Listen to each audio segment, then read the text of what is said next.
मित्राणि नमो नमः। अद्य अहं पुनः आगतोऽस्मि स्वकीय YouTube channel Sanskrit classes by Ashok Mishra एतेन माध्यमेन अद्य वयं दशमकक्षायाः संस्कृतपाठ्यपुस्तकं सेमसी भाग 2 इति पुस्तकात् नवमः पाठः सूक्तयः पठामः। हम सभी इस नवम पाठ का आधा भाग अर्थात 4 श्लोक पूर्व के वीडियो में देख चुके हैं। आइए शेष श्लोकों का अध्ययन करें। एक बार श्लोकों का सस्वर वाचन कर लिया जाए।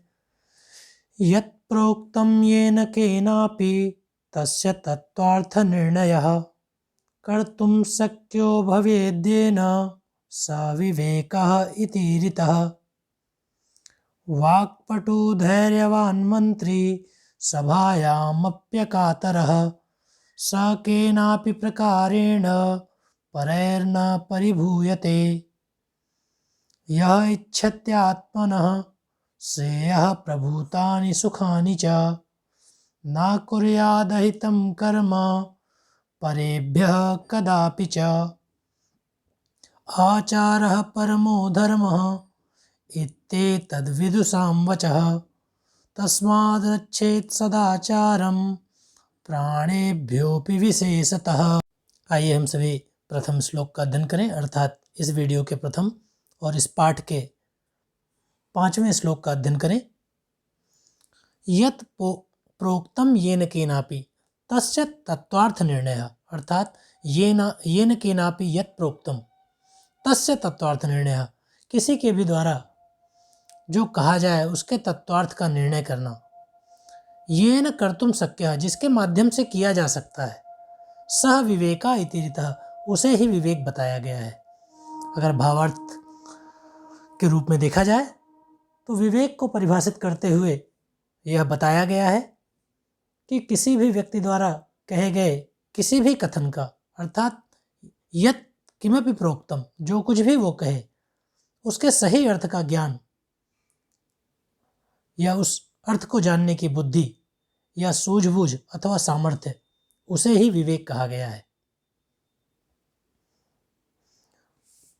आइए इस पाठ के कुछ इस श्लोकों के माध्यम से कुछ नवीन शब्दों का अध्ययन करें।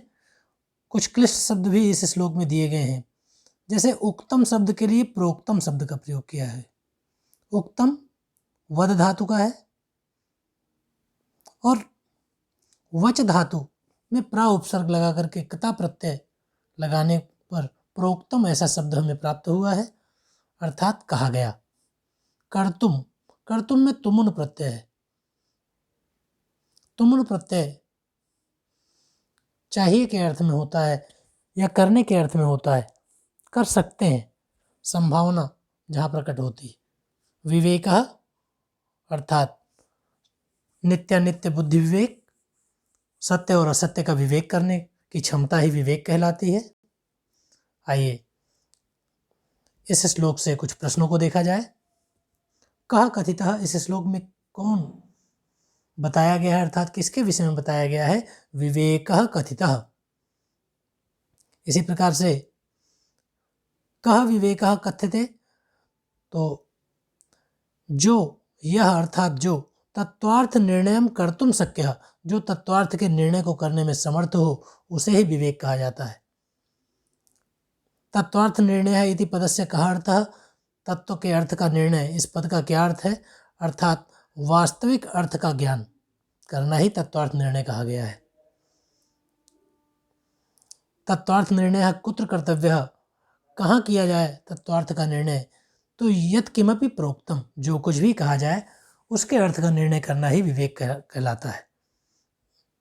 एक बार पुनः देखें कि येन केनापि यत् प्रोक्तम किसी के भी द्वारा जो कुछ कहा जाए तस्य तत्वार्थ निर्णय उसके वास्तविक अर्थ का निर्णय करना, वास्तविक अर्थ को जान लेना और इस जान लेने में जो शक्ति सहायक होती है उसे ही विवेक कहा गया है। आइए हम सभी अगला श्लोक देखें। वाक्पटुर धैर्यवान मंत्री। वाक्पटु धैर्यवान मंत्री।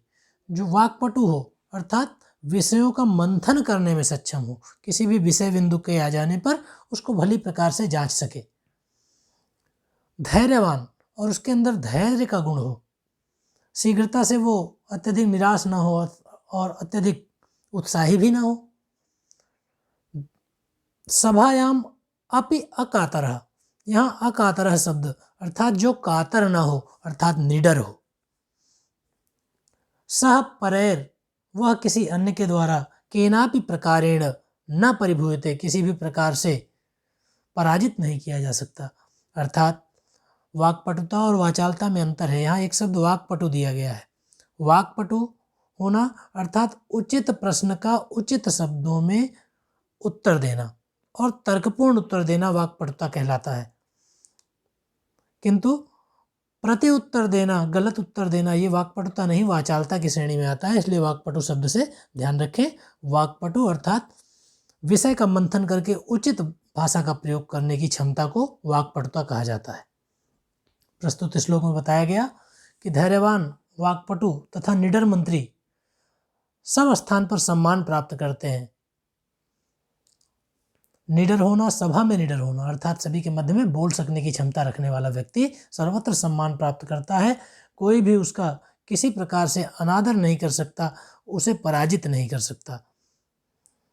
इसका एक अर्थ इस प्रकार से भी लिया जा सकता है कि जिस राजा की सभा में वाक्पटु धैर्यवान मंत्री जो सभा में निडरता से बोलने की क्षमता रखते हैं, जिस सभा में प्राप्त होते हैं, वह राजा भी किसी के द्वारा पराजित नहीं किया जा सकता। लेकिन श्लोक के मूल अर्थ पे जाएं तो यहाँ मंत्री की विशेषता बताई गई है कि जो मंत्री वाक्पटु है, धैर्यवान है, सभा में निडरता पूर्वक अपनी बात को रखने में सक्षम है, वह किसी भी प्रकार से किसी अन्य के द्वारा पराजित नहीं किया जा सकता, अपने वश में नहीं किया जा सकता है। वाक्पटुता का शाब्दिक अर्थ यहाँ संभाषण कुशलः, बोलने में कुशल, ऐसा दिया गया है। आइए कुछ प्रश्न देखते हैं। कह न परिभूयते, मंत्री न परिभूयते, कीदृशः मंत्री न परिभूयते, वाक्पटु मंत्री न परिभूयते। कीदृशः वाक्पटु मंत्री न परिभूयते, तो धैर्यवान शब्द यहाँ साथ में जोड़ दिया गया है। इसी प्रकार से अकातरः धैर्यवान वाक्पटु च मंत्री कुत्र न परिभूयते, तो सभायाम, सभा में किसी के द्वारा उसका अनादर नहीं किया जाता है। आइए अगला श्लोक देखें। इस श्लोक के माध्यम से बताया गया है कि मनुष्य को किस प्रकार का कर्म करना चाहिए और किस प्रकार का कर्म नहीं करना चाहिए। यह इच्छति आत्मनः श्रेयः प्रभूतानि सुखानि च न कुर्याद अहितम कर्म स परेभ्यः कदापि च। अन्वय के आधार पर देखें तो यह आत्मानः श्रेयः प्रभूतानि सुखानि च इच्छति, जो अपने लिए पर्याप्त मात्रा में सुख सुविधाएं चाहता है, अपना कल्याण चाहता है, श्रेय मतलब कल्याण, अपना कल्याण चाहता है, सह परेभ्यः अहितम कर्म, उसे यानी उस मनुष्य को किसी अन्य के प्रति, परेभ्यः अन्य के प्रति, अहित कर्म कष्ट पहुंचाने वाला कर्म कदापि न कुर्यात, कभी नहीं करना चाहिए। तात्पर्य यह है कि जो मनुष्य आत्मकल्याण तथा बहुत से सुखों की प्राप्ति करना चाहता है, उसे कभी भी किसी भी व्यक्ति का अहित अर्थात बुरा नहीं करना चाहिए।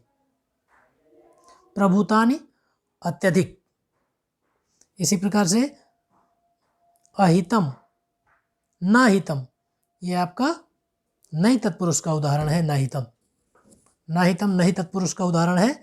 और हम सभी देखें तो परेभ्यः, परेभ्यः अर्थात अन्य जनेभ्यः। आइए इस श्लोक से कुछ प्रश्नों को देखा जाए। कह इच्छति, मनुष्य इच्छति, मनुष्य इच्छा करता है। मनुष्य किम इच्छति, कल्याणम सुखानि च इच्छति। मनुष्य कस्य कल्याणम सुखानि च इच्छति, मनुष्य आत्मनः स्वयं का कल्याण और सुख चाहता है। मनुष्य कति सुखानि इच्छन्ति, तो प्रभूतानि सुखानि इच्छति।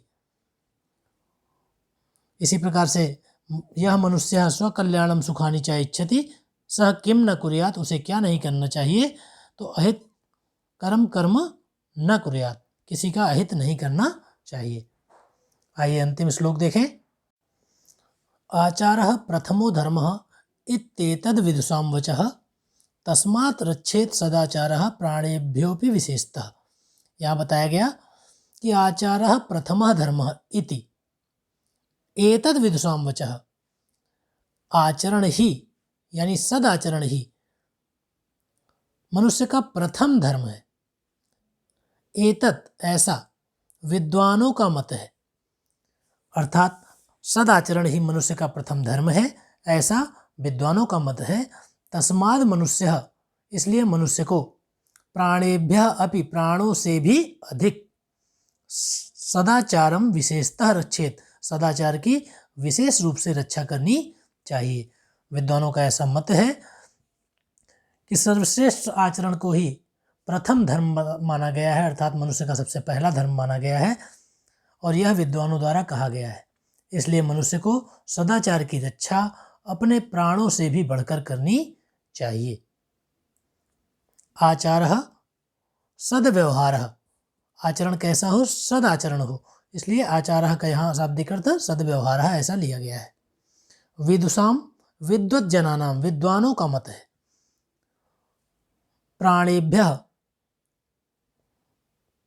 प्राणान त्यक्त्वा अपि, प्राणों को छोड़ करके भी, अर्थात प्राणों से भी अधिक।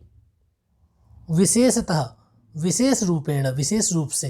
रक्षेत, रक्षेत अर्थात रक्षा, रक्षणम कुर्यात अथवा रक्षा करणीयम।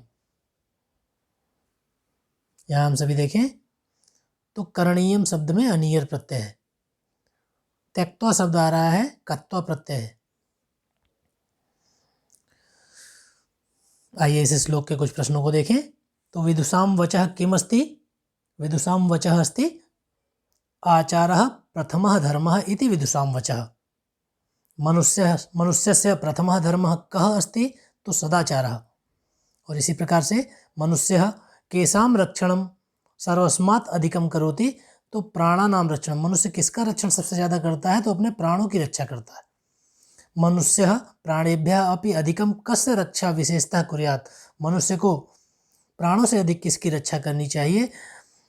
तो सदाचार से, सदाचार की रक्षा करनी चाहिए।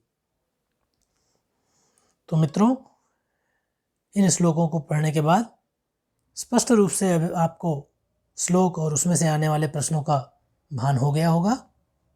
इसी प्रकार से